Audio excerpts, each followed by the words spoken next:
As the polar ice caps melted, the Earth was covered by water. Those few humans who survived had to adapt to a new world. Among these people is a lonely nomad, whose name nobody knows, so we will refer to him by the name Mariner. Since he lives in a world surrounded by salt water, the man needs to filter his own pee in order to drink it. This water is also used to water a guava tree, which he grows in a small pot. While sailing through the vastness, Mariner takes the opportunity to collect some items that have been lost at the bottom of the sea. Just as he was diving, another nomad appears beside his boat and the man prepares to attack him.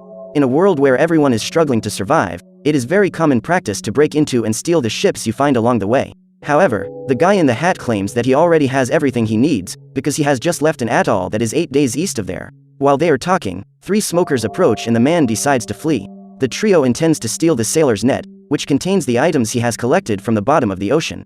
In that instant, Mariner realizes that he has been robbed by the nomad, who took his guavas while he was underwater. Determined to recover his artifacts, he hoists his sails and sets off toward the net. At this point, a race begins, for the smokers are also after those items. However, the sailor is faster and manages to catch the net before his enemies do. He then goes after the nomad who stole his guavas and destroys his sails. As he can no longer get around, the man becomes the latest victim of smokers, who approach him to plunder his boat. After 8 days sailing under the turbulent waters of that ocean, the sailor reaches the atoll. He went there to find resin for his boat. To gain entrance, the man needs to offer something of interest to the villagers, so he shows them a jar containing dirt, something extremely rare and valuable in that place. In this way, he gets a free pass. Upon entering the atoll, Mariner comes across the burial ceremony of an old woman who has just passed away, who is buried in a kind of muddy lake located in the middle of the floating city.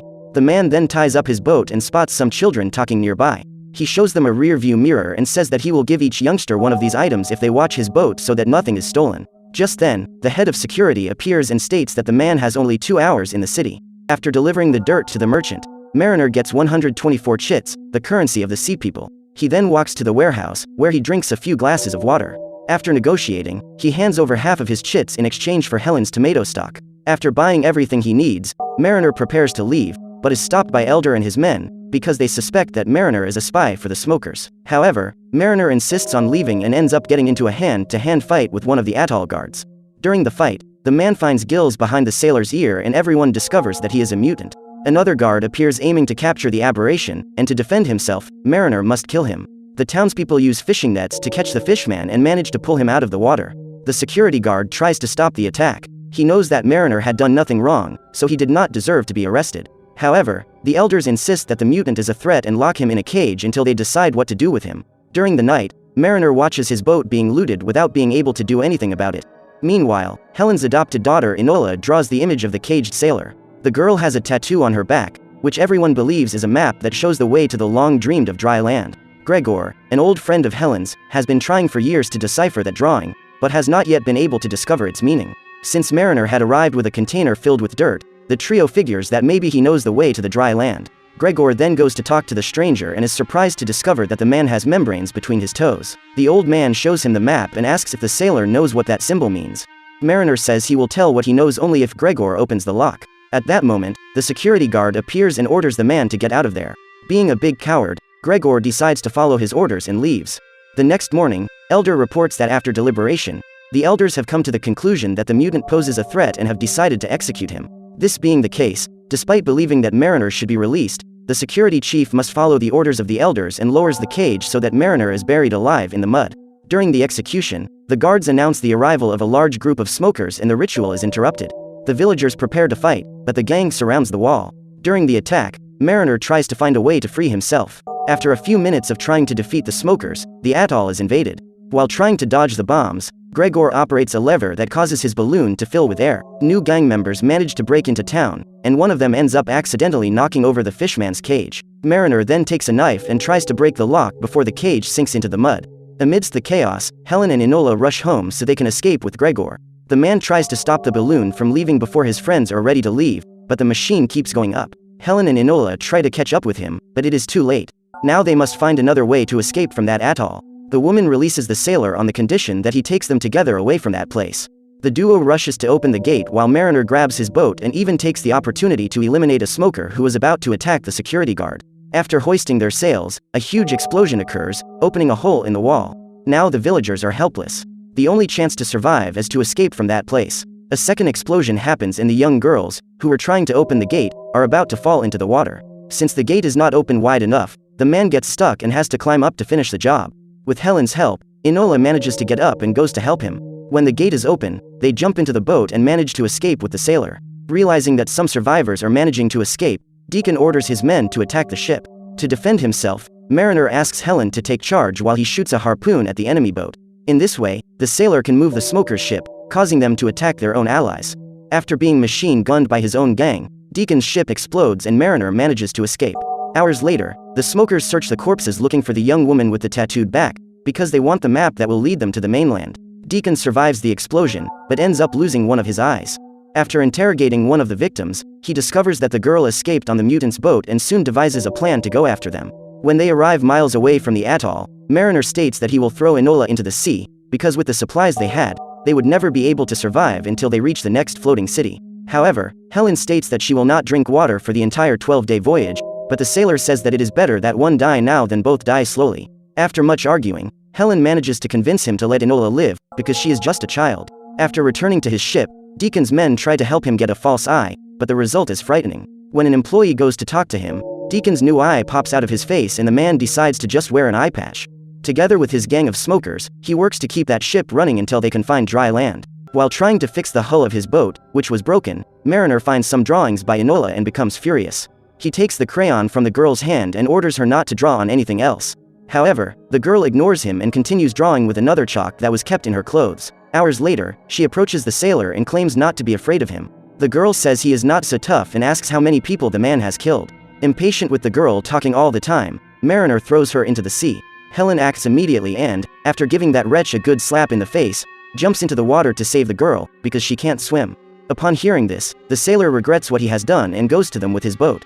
After boarding the boat, Helen says that if the man touches her daughter again, he will go to sleep and never wake up again. At that instant, an aircraft of the smokers appears and begins firing. While Mariner devises a plan to counterattack, Helen decides to act and uses the harpoon to shoot the aircraft. The sailor shows up just in time and tries to cut the rope, but the machine comes loose and gets stuck on the mast. The mutant now needs to climb up there to cut the rope, which is wrapping around the wood and pulling the boat. When he finally manages to cut it off, the sailor is thrown overboard and the pilot escapes with the aircraft. As punishment for having caused all that disaster, the brute cuts Helen's hair with a knife and does the same to Enola when the girl tries to intervene. The trio has been sailing for several days without food, and Helen can't stop complaining. She asks Mariner to teach her how to fish, but instead he decides to jump into the water and uses his own body as bait to lure a gigantic fish. On that day, they are able to eat in abundance and have guaranteed food for the next few days. While they are enjoying their meal, Enola observes the man's feet and says that she would also like to have membranes between her toes, because then she would be able to swim. That night, Helen gives him a piece of paper containing a drawing made by Enola along with the crayon that the girl had kept hidden. However, after seeing the drawing, Mariner decides to return the chalk. The next morning, when Helen wakes up, she finds Enola and the sailor in the water. He has decided to teach the girl to swim, so she will no longer have to feel afraid of the ocean. The woman observes him and comes to the conclusion that that mutant is not as monstrous as she thought. Hours later, they find a floating market and Mariner decides to go there to look for resin for his boat. However, as Helen looks through the monocle, she realizes that those men are dead and the place is a trap set by the smokers to lure them in. The sailor goes to check for spies underwater and finds several gang members. At that moment they are preparing to escape and Deacon sounds the alarm for his men to leave after them. On their jet skis, the smokers intend to capture the vessel using a fishing net, but Mariner has a plan. Together with Helen and Enola, they group together on the right side of the boat, which causes the left side to rise up and they are able to dodge the attack. Since their plan did not work at first, the smokers decide to try again. So the trio uses the same strategy to escape, but now grouping together on the left side of the boat. However, part of the netting attaches to the hull, and when it comes loose, it ends up knocking over the guys who are on the jet skis. In order to escape at greater speed, Mariner releases a balloon that he has kept hidden in his boat. In this way they are quickly pulled by the wind. Not satisfied with his defeat, Deacon decides to shoot and hits the mutant. His idea is to use the trackers to go after them, being attracted to the blood. After stopping the bleeding, Mariner questions why the smokers are after the girl and asks what the tattoo on her back means. Helen tells that is the map to the dry land, but the man claims that this place is a myth. However, the woman rebuts by saying that on the day they found Enola, there was sand in her basket, indicating that there is dry land somewhere. Determined to show the women the truth, Mariner sets up an airlock and asks her to go inside. Since the chamber only has room for one person, Enola needs to stay on the boat. The man then takes Helen to the bottom of the sea, where she can see an entire city underwater, with destroyed buildings and vehicles. It was there that Mariner found the dirt that led to the atoll. Upon discovering this, Helen is disappointed, as she sees her dream crumble. When they return to the ship, they encounter an entire fleet of smokers ready to attack. Deacon and his men had already invaded the ship and ask where the girl is. Enola is hiding and hears the whole conversation. Both Helen and Mariner refuse to give up the girl, and Deacon threatens to kill them both. To avoid the death of her friends, Enola decides to turn herself in and is taken by force. The one-eyed man orders his subordinates to kill the other two, but the sailor jumps into the water with Helen. They both dive to escape the bullets, and Mariner must use his gills to breathe for both of them. Minutes later, when the gang has left, the couple returns to the surface and finds that the boat has been completely burned. Meanwhile, Enola was being interrogated by Deacon, who is determined to decipher that map. Since he knows the girl likes to draw, the man offers her some pens in exchange for information about the tattoo on her back. At the moment she is threatened, the young girl claims that her sailor friend will show up to save her. While rummaging through the submerged items on his ship, Mariner finds a drawing of Enola where there was a tree. He remembers seeing something similar in an old geography book. When he compares the two images, he comes to the conclusion that Enola was once on dry land. Helen was asleep, for they had both already accepted that they would die in that place. When the woman wakes up, they talk about the dry land, and suddenly Gregor appears in his balloon. He was guided by the smoke released when the boat was burned. After helping the couple up, the old man takes them to a boat, where the survivors of the atoll are living. The villagers claim that they will not help save the girl, because it was her fault that the smokers invaded their town. Gregor reports that he has found a way to unravel the map and, with Mariner's help, discovers that those are latitude and longitude coordinates. Despite having no interest in finding the mainland, the sailor decides to go save the girl alone. The mutant promises that if Enola is still alive, he will bring her back. Meanwhile, on Deacon's ship, his men plan to cut off the girl's skin to frame in a frame. But before that, the leader of the smokers intends to introduce the girl with the map on her back to his crew, so that his men would have renewed hope. As he approaches the ship, the lone sailor begins to scale the vessel. Soon, he comes upon a crowd gathered to hear Deacon's speech. To maintain his popularity, the man distributes cigarettes and canned food to his followers, so that he can stay in power. The workers question him about the dry land, and Deacon states that he had a vision, in which the promised land was revealed to him. During the speech, Mariner realizes that he has been discovered and must get rid of the guards before his presence is notified to other smokers. Since it can breathe in the ocean, the easiest way to get rid of its enemies is to keep them underwater until they drown. He then takes the jet ski and breaks into the garage, already eliminating one of the gang members. Minutes later, the bodies of the guards are found near the ship, and the smokers begin the operation to find the invader. Before she is taken to the stage, one of Deacon's men asks Enola what the name of the mutant she hopes will save her is, and the girl states that he has no name, so Death cannot find him. Little does she know that by this time Mariner had already infiltrated the ship and was about to find her. At the end of his speech, Deacon states that he asked the Creator how he could find the Promised Land, and the Almighty replied that a child will guide him. Just then, Enola is introduced to the smokers, and Deacon assures them that the tattoo on her back will be their salvation. As the captain tries to unravel the map, he orders his men back to their positions to make that ship work. Just as most of the workers are rowing to move that old junk, Mariner quietly approaches. The sailor is wearing a diving mask, which causes Deacon to mistake him for one of his men, but Enola has already been able to recognize him. When he removes his mask, Deacon praises his courage to appear there alone, and Mariner states that he went to get the girl. If they refuse to hand her over, the mutant says he will release a flare on the oil tank and blow up the entire ship. However, Deacon says that he is not crazy to drop that torch, and Mariner decides to counter him. The explosion serves as a distraction so that he can go after Enola, and Deacon tries to escape with the girl. During the chase, a smoker appears to eliminate him, but his gun doesn't work and Mariner manages to get rid of him. Meanwhile, Deacon escapes with the girl in the plane, but the sailor traps a harpoon in the wreckage of the ship and then chains the weapon together with some barrels. After launching them into the sea, he uses a hook to slide down the rope to get to the plane. When Deacon takes off, Mariner uses this same hook to hook the aircraft and pull it down. This attack is enough to destroy it and cause a crash. After the aircraft crashes, Mariner rushes there to save Enola, and the next challenge is to get off the ship safely. Luckily for them, Helen and her friends show up just as the ship is sinking and use a rope to rescue them. As they pull the sailor and the girl out, Deacon appears and holds the rope. He manages to grab Enola's feet, but Helen throws a piece of metal at his head and the young girl knocks him out with a kick. When everyone is safe in the balloon, the ship explodes right below them, but Deacon does not give up.